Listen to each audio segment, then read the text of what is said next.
అనిశ్చితాల పర్వం కొనసాగుతోంది. తెలంగాణ తీర్మానం కోరుతూ తెరాస సభ్యులు స్పీకర్ పోడియం వద్దకు వెళ్లి ఆందోళన చేపట్టారు. తెలంగాణకు అనుకూలంగా నినాదాలు చేస్తూ సభను అడ్డుకునే ప్రయత్నం చేశారు. ఈ సమయంలోనే రైతుల సమస్యలపై చర్చకు తెలుగుదేశం పార్టీ పట్టుబట్టింది. పలుసార్లు వాయిదా పడి ఆ తర్వాత ప్రారంభమైన పరిస్థితిలో మార్పు రాలేదు. తెరాస తెలుగుదేశం పార్టీ సభ్యులు పోడియంను చుట్టుముట్టారు.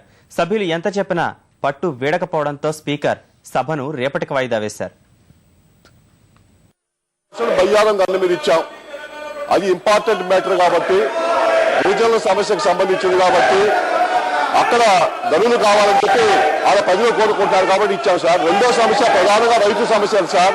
ఈ రోజు విత్తనాలు దొరకకుండా, ఫర్టిలైజర్స్ దొరకకుండా మా ప్రధాన ప్రతిపక్షం అడ్జస్ట్మెంట్ మోడ్ చెప్తున్నాం సార్. నీలం తుఫాను బాధితులకు కానీ, కరువు బాధితులకు కానీ ఇన్పుట్ సబ్సిడీ ఇవ్వలేదు. అదేవిధంగా రైతులు ఇబ్బందులు పడుతున్నారు. ఒక పక్క ఐకేపీ వర్కర్స్, అంగన్వాడీ వర్కర్స్.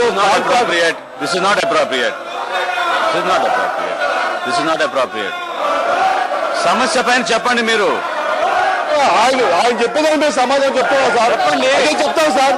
అది ఒక్కటి కాదు సార్. ఎందుకు మా ప్రధాన చెప్పండి.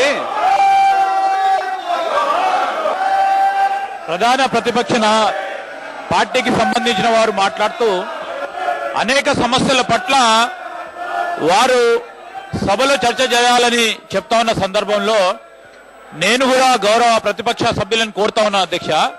ఈరోజు 344 కింద మీ అనుమతితో 344 కింద నోటీస్ ఇచ్చిన తర్వాత సభా కార్యక్రమాన్ని సజావుగా జరపడానికి వారు సహకరించాల్సిన అవసరం ఉంది అధ్యక్ష.